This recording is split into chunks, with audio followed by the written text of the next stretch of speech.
back before phones and social media took over the planet, we actually had to go outside as kids. Maybe it's just where I live, but I don't see kids riding their bikes around or playing ding dong ditch or doing any of those late night troublesome kid activities anymore. But when I was a kid, and I'm talking anywhere from 9 to 17 years old, I was always outside with friends. At my childhood home, there was a park down the block from me that some of my friends and I would use as a hangout spot, especially at night since our parents would get mad at us for being loud. The park was perfect because it had a small patch of woods on 3 sides, and then it faced the street on the 4th side, and across from the park was another small patch of woods. So basically, we didn't have any neighbouring houses watching us or calling the cops on us for making too much noise when we were in the park. This happened when I was like 13, that age where we were riding bikes to get literally everywhere every day. I think that day in question was a Saturday, and we had ridden to a nearby pizza place a little earlier, then went back to my friend Tony's house, which was also not far from my house. The 6 of us were hanging out in his backyard until his mom came outside and yelled at him to either be quiet, send his friends home, or go hang out somewhere else. By this point, 3 of our other friends decided to go home. Me, Tony, and our friend Rob decided to go ride to the park instead of calling it a night. It was only about a 5-minute bike ride, and there was something so refreshing about riding bikes at night. It felt easier and more relaxing. So the 3 of us got to the park, and to describe the park besides its surroundings, the actual park had a small baseball field, a small bleacher stand, a couple typical park benches, and a pretty decently sized playground with a swing set. We would always chill on the actual playground because it was a cool, elevated, hidden surface to just hang out on. At some point when we were chilling on the playgrounds, Tony went, "Shh, did you hear that?" And we all stopped talking for a few moments to listen. When nothing happened, Tony explained that he thought he heard a footstep or some kind of thump on the playground that wasn't us, so naturally we all kind of took a quick glance around the playgrounds and ultimately didn't see anyone.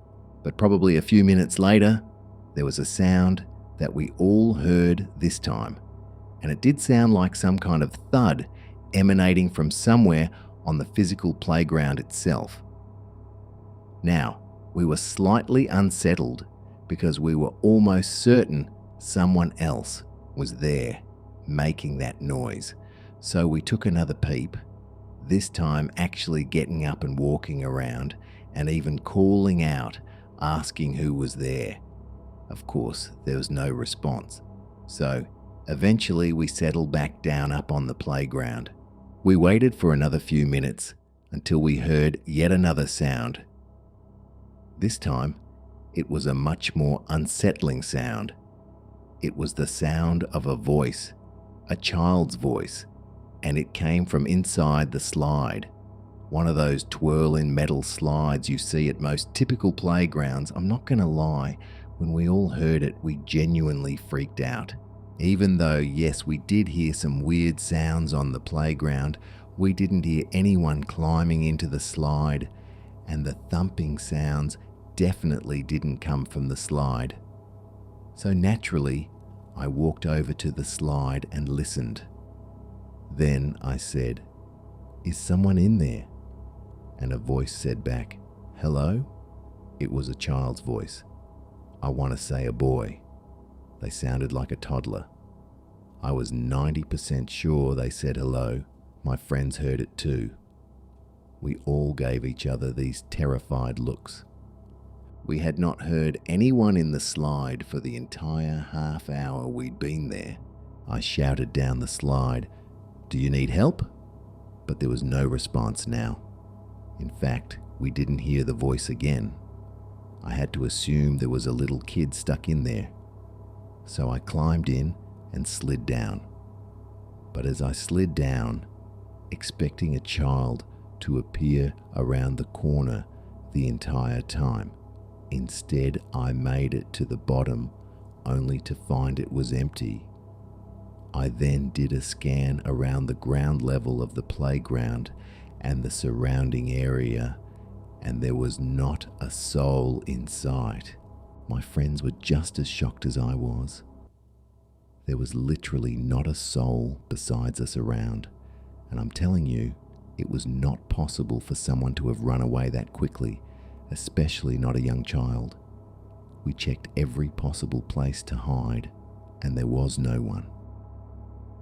We were already beyond freaked out, but when we heard the same voice once again come from the slide, this time saying, "Catch me," we all bolted for our bikes.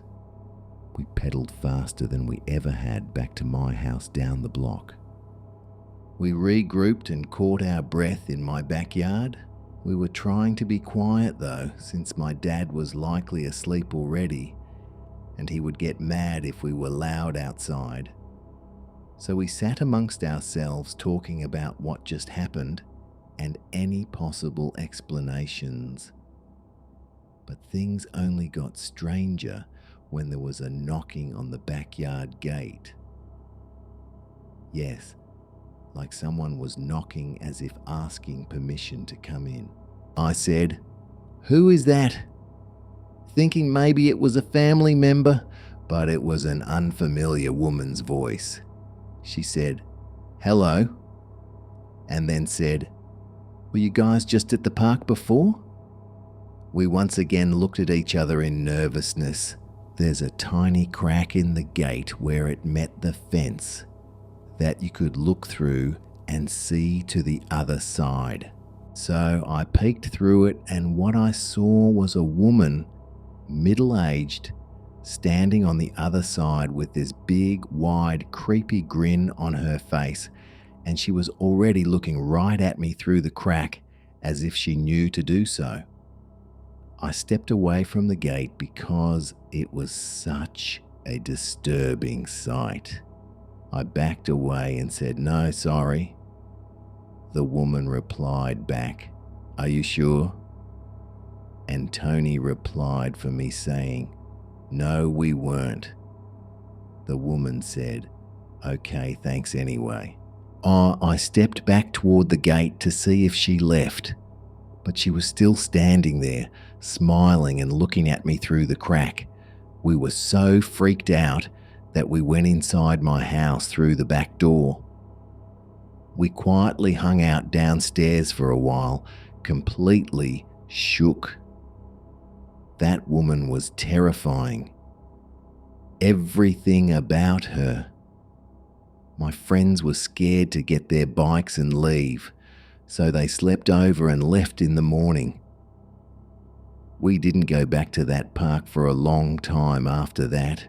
If we really wanted to explain it all away, we could go with the explanation that there was a kid who ran away from his mother and was playing at the park, and the mother was looking for her child. But it doesn't make sense because we rode home so quickly that no one on foot would have been able to see where we went. Also, we know for a fact that we didn't see any kid running around the playground. So, what the actual hell did we hear inside of that slide? Who was that? Who was the woman? At this point, it's a distant memory that will simply never be solved. I never thought a normal walk in the park could turn into one of the scariest nights of my life, but it did. I live in a small suburban town, the kind where everyone knows everyone else, and most people think it's safe to be outside at any time. It was a Friday night in the summer of 2018. I had just finished a late shift at work, and I wanted to clear my head before going home. The local park was only a few blocks away from the apartment, and I used it a lot to jog or just walk when I needed to think. That night, it was quiet, almost too quiet. The sun had set maybe an hour before, and the street lights inside the park were on, but the main walking path still felt shadowed under the trees. I remember thinking how peaceful it was as I entered, the smell of freshly cut grass lingering in the air. I wasn't expecting anyone to be there. Most of the time on a weekday night, I'd be alone or maybe see a few people walking dogs or a couple of teenagers sitting on the benches. I had my headphones in, listening to music at a low volume, and I started walking along the main path. At first, everything was normal. I noticed a couple of dogs running in the distance and some people walking slowly, laughing quietly. It felt calm, almost therapeutic.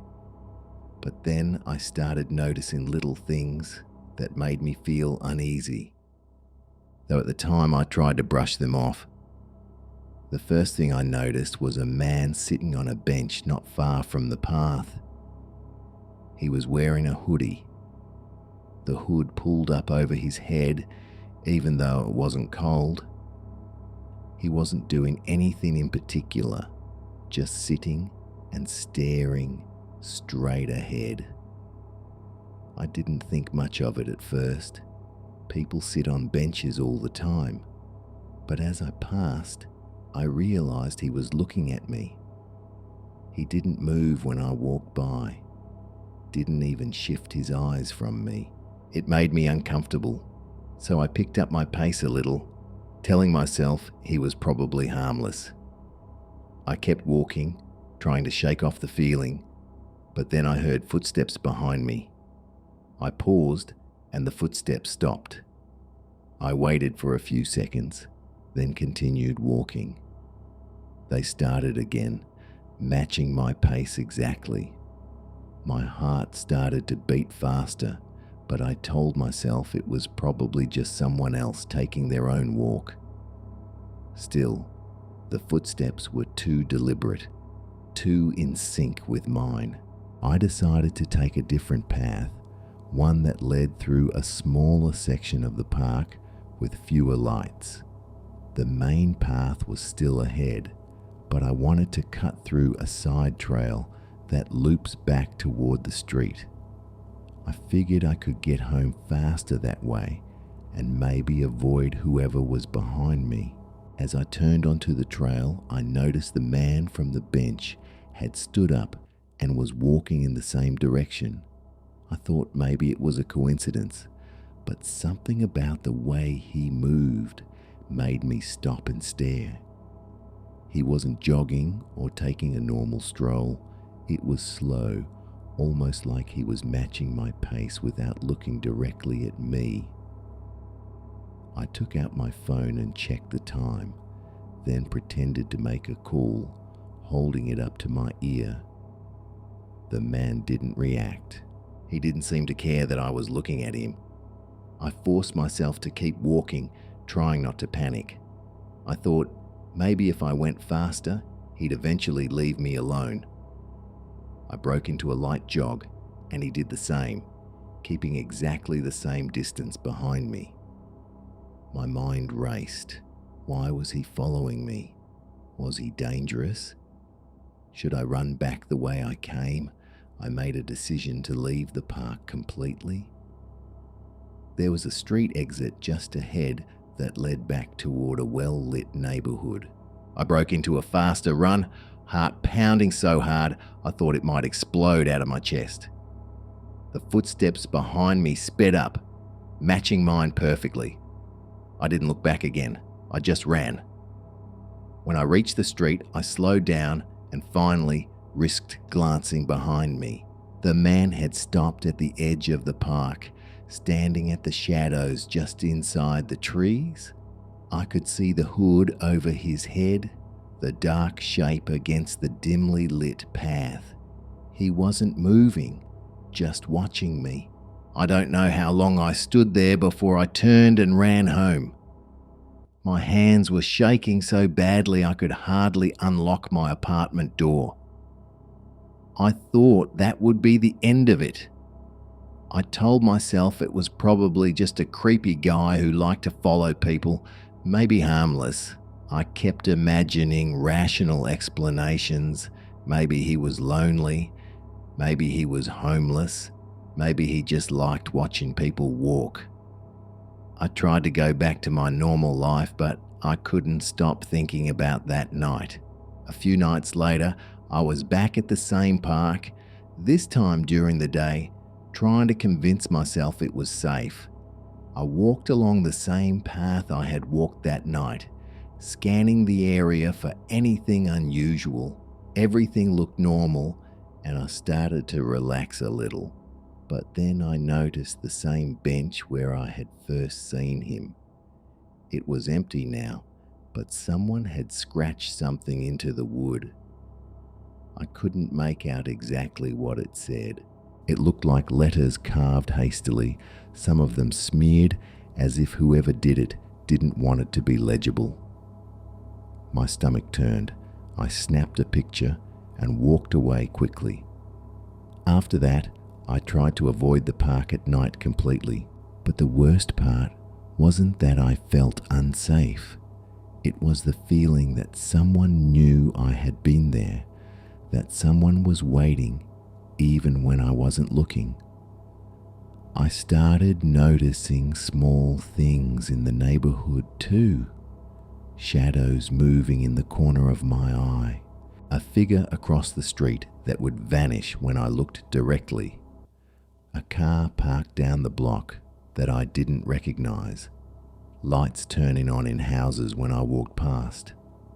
I kept telling myself it was paranoia, that I was imagining things, but the memory of that night never left me. One evening, maybe 2 weeks later, I decided to go jogging again in the early evening, thinking it was safer than nighttime. I stayed on the main street, not going into the park at all. As I passed the edge of the park, I noticed something that made my blood run cold. A figure was standing just inside the tree line, barely visible. It was the same height and build as the man from before, and the hood was up again. I froze in place. He didn't move, but I had this overwhelming feeling that he had been there for hours just watching. My instincts screamed at me to run, but I forced myself to move slowly, keeping my eyes on him. When I reached my car, I jumped in, locked the doors, and drove away, constantly glancing back in the rearview mirror. I never saw him again after that night, at least not in the park. But sometimes, when I walk through the neighborhood, or even near my apartment, I get that same feeling that someone is watching me just beyond my line of sight. This event happened less than 24 hours ago. The details are still incredibly vivid in my head. I'm not even sure how to classify the story because it was so bizarre. It was the only time in my life that I have ever felt like I was actually in serious danger. Myself and a group of 5 friends were hanging out at a popular public park in my area called the Overlook because it had a great view of downtown and nearby universities. It was very late in the evening, around 11 or it was supposed to be just a chill rendezvous. We had no plans of doing anything other than hanging out in the park benches and talking. However, one of my friends said that he had Roman candles in his trunk and suggested that we light them off. The Overlook is probably the worst place in the entire park to light fireworks. So I suggested we go to a more secluded part of the park called the Loop. The Loop is just a few minutes away from the overlook, and most of it is surrounded by trees, so only people within that part of the park would be able to see what we were doing. All 6 of us piled into 2 separate cars and made our way over to the Loop. Although there was plenty of street parking within the Loop, we decided to park outside on a nearby street just in case anything went wrong. We started walking toward the actual Loop part, which is basically a huge cul-de-sac surrounded by woods. The driveway to the Loop is very long and winding, cutting through a thick tree line. You can't see anything within the Loop from outside because of the trees. We noticed a few cars parked in different spots, but we thought nothing of it as people walk in this park frequently. Still, it was strange for such a late hour. As we walked deeper into the Loop, we noticed several cars parked around the cul-de-sac with their lights off. Suddenly, a truck behind us started moving with its headlights off. It was facing the opposite direction toward the entrance of the Loop, but it quickly made a U-turn and headed in our direction. We all found this strange and hid behind some trees. The truck passed us slowly, then continued around the Loop, drove back toward the entrance, stopped suddenly, and made another U-turn. All of our stomachs sank. The truck was small, probably only fitting 3 people, yet there were 6 of us, all over 6 feet tall. Still, we were frightened and creeped out. For some reason, my friend thought that was the perfect time to light a Roman candle, and sparks flew in our direction. The truck immediately turned its headlights on and started slowly driving toward us. We ran further into the tree line, which was on a downward slope, and we hid behind more trees.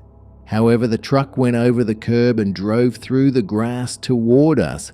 Whoever was driving must have seen us running because they turned on their high beams and laid on the horn. We sprinted as fast as we could into the woods. These weren't paths people normally walk through. There were bushes and tall grass, making it difficult to move. About 20 feet into the woods, we began hearing voices from the truck and saw more pairs of headlights turn on from the Loop.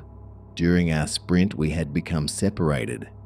I was with 2 friends, and we didn't know where the other 3 were, but that wasn't our main concern. 2 men stepped out of the truck and sprinted down into the woods with flashlights. My friends and I lay flat on the ground, trying to stay hidden. I managed to squeeze under a large bush, but my other 2 friends were still partially exposed. We were in a sunken part of the woods, with part of the Loop directly above us. It was quiet for a few minutes until we heard footsteps and saw flashlights from above. We didn't know if they could see us, but we were basically trapped. One group was searching from the front and another was searching from above. We didn't understand why they were so upset about the fireworks. None of them had come near any of their vehicles, and fireworks are legal in our state. All we could do was hide and hope they didn't find us. After about 15 minutes, we saw the truck pull out of the grass and back onto the street, then drive away. The other headlights disappeared, but we never saw the men who had entered the woods come out. To make matters worse, one of my friends realized he had lost his phone somewhere in the woods while running. Finding it was surprisingly easy, but sneaking out of the woods and back onto the road leading to the Loop was difficult. It was pitch black and we couldn't use our flashlights or phones because we didn't want to alert the men of our location. We regrouped with one friend who had been hiding close by. He said one of the men had run right past him but didn't see him. However, he noticed the man was carrying what looked like a knife or some kind of melee weapon. After hearing this, we sprinted down the road toward the entrance. That's when we noticed the same truck from earlier about 50 feet from the entrance. Fortunately, a dense patch of woods nearby allowed us to sneak into it and move toward the exit. Somehow, whoever was in the truck realized we started moving because they immediately turned on their high beams and pulled the truck to the edge of the woods. At that point, we ran as fast as we could. The truck followed us along the road, but we quickly cut deeper into the woods. Eventually, we reached a main road that led out of the loop. The truck didn't follow beyond the entrance. We took 2 different back roads to get back to our cars to make sure we weren't being followed. We didn't hear from our other friends until a few hours later. They had managed to escape much quicker by running without hiding. I'm never going back to the loop. I don't know what those people wanted or why they made such an effort to hunt us in the woods, but I'm sure it wasn't good. It felt like an eternity at the time, and I've never been more scared in my life. I truly didn't know what was going to happen.